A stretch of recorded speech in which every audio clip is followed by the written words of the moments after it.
Assalamualaikum warahmatullahi wabarakatuh. Halo guys, perkenalkan nama saya Angelika Desdila Hamdani dengan nomor NIM 22002077. Di sini saya akan mempresentasikan tugas filsafat administrasi pendidikan dengan judul Karakteristik Filsafat dan Kontribusi Filsafat bagi Perkembangan Ilmu Pengetahuan. Jadi, bagaimana sih karakteristik filsafat tersebut dan apa juga filsafat bagi perkembangan ilmu pengetahuan? Simak ya teman-teman.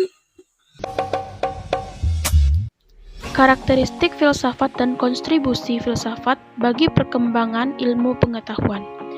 Pada dasarnya, secara umum karakter filsafat adalah rasionalisme, yaitu suatu pemahaman tentang sebuah pengetahuan yang lebih mengutamakan akal atau logika. Orang Miletus yang mendapatkan gelar sebagai bapak filsafat karena dia adalah orang yang mula-mula berfilsafat. Sedangkan kontribusi filsafat di dalam ilmu pengetahuan adalah sebagai landasan perkembangan ilmu atau teori. Filsafat ilmu sebagai sarana pengujian penalaran teori ilmiah. Filsafat ilmu mampu menguji, merefleksi, mengkritik asumsi dan menemukan metode keilmuan dalam sebuah penelitian ilmiah. Pengertian pengetahuan, ilmu dan ilmu pengetahuan. Pengetahuan merupakan informasi atau maklumat yang diketahui atau disadari oleh seseorang. Pengetahuan merupakan gejala yang ditemukan dan diperoleh oleh manusia melalui pengamatan akalnya. Ilmu merupakan pengetahuan yang berdasarkan kenyataan dan telah disusun dengan baik. Dilansir dari Australia Academy of Science, ilmu adalah kumpulan pengetahuan yang telah teruji kebenarannya dan disusun secara sistematis berdasarkan dengan metode ilmiah. Sedangkan ilmu pengetahuan merupakan suatu usaha sistematis dengan metode ilmiah yang telah melakukan pengembangan, dibuktikan dengan penjelasan dan prediksi yang telah teruji. Ilmu pengetahuan sendiri merupakan seluruh usaha sadar untuk menyelidiki dan menemukan serta meningkatkan seluruh pemahaman yang dimiliki manusia dari berbagai segi kenyataan dalam kehidupan. Karakteristik suatu ilmu pengetahuan berdasarkan sifat ilmu pengetahuan. Pertama, sistematik.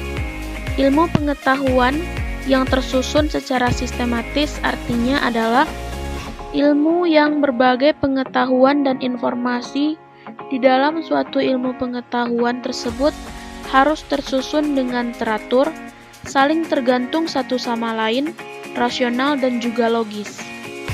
Kedua, konsisten. Ilmu yang bersifat konsisten artinya penemuan yang satu didasarkan kepada penemuan-penemuan sebelumnya.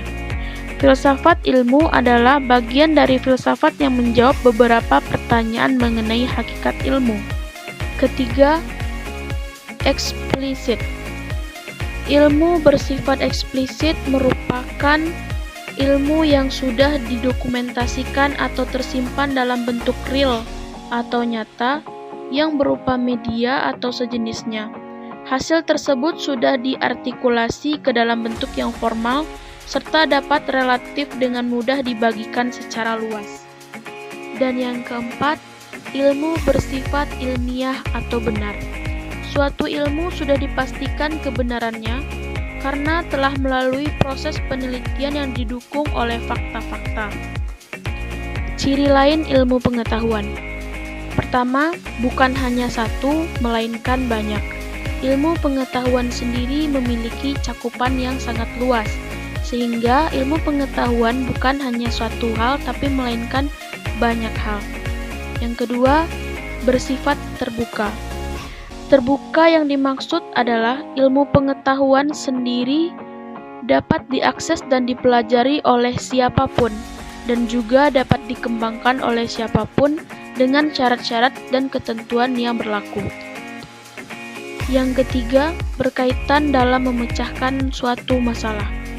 Ilmu pengetahuan sendiri adalah sumber kehidupan bagi manusia Dengan adanya ilmu pengetahuan sendiri yang semakin maju, maka peradaban manusia pun akan terbawa kemajuannya. Misalkan seperti perkembangan teknologi yang maju pada saat ini. Begitu juga dengan memecahkan masalah. Jika seseorang memiliki pengetahuan, maka seseorang tersebut tidak akan kesulitan dalam memecahkan masalah yang ia hadapi. Dalam redaksi, ilmu pengetahuan juga memiliki ciri-ciri umum.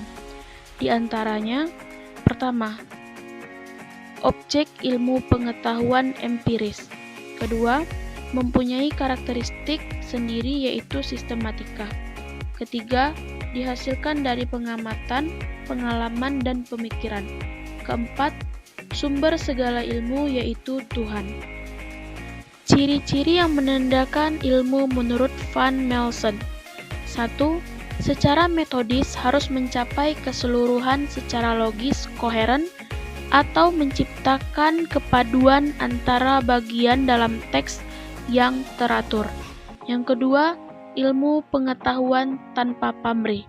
Dan yang ketiga, universitas ilmu pengetahuan. Keempat, ilmu pengetahuan yang bersifat objektivitas. Yang kelima, harus dapat diverifikasi oleh semua peneliti ilmiah. Keenam, bersifat progresivitas. Yang ketujuh, bersifat kritis. Dan yang kedelapan, harus dapat digunakan sebagai perwujudan pertautan antara teori dengan praktis. Fungsi filsafat bagi perkembangan ilmu pengetahuan. Pertama, filsafat sangat penting dalam pembangunan ilmu, karena filsafat membantu semua orang mampu membedakan persoalan yang ilmiah dengan yang tidak ilmiah. Selain itu, filsafat ilmu juga memberikan landasan historis filosofis bagi setiap kajian disiplin ilmu yang ditekuni.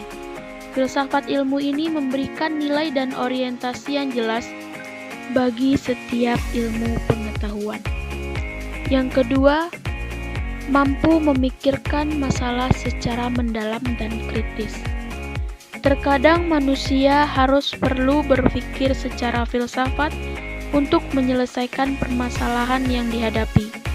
Karena dengan berfilsafat, kita mampu membuat diri untuk berpikir kritis dan mengembangkan kemampuan kita dalam menyampaikan pendapat yang benar, menalar dengan jelas, membedakan argumen yang baik dan mana yang buruk. Yang ketiga, dapat membentuk argumen, baik lisan maupun tulisan, secara sistematis dan kritis. Yang ketiga adalah dapat membentuk argumen, baik lisan maupun tulisan, secara sistematis dan kritis. Dengan berfilsafat, kita akan berpikir. Tanpa kita sadari, saat kita berpikir, kita akan membentuk argumen yang kita keluarkan secara lisan maupun secara tulisan. Argumen tersebut kita bentuk secara sistematis dan kritis karena kita berpikir. Selanjutnya, kita dapat memaparkan ide secara efektif. Karena dengan berfilsafat, kita diajarkan untuk bergulat dengan pertanyaan-pertanyaan mendasar sehingga memacu kita untuk berpikir dan menimbulkan diri untuk memunculkan ide-ide yang ada pada diri kita. Sekian dulu presentasi Angel untuk kali ini. Apabila ada kesalahan atau kekurangan, mohon dimaafkan. Saya akhiri. Wabillahi taufiq wal hidayah. Wassalamualaikum warahmatullahi wabarakatuh. Sekian, terima kasih.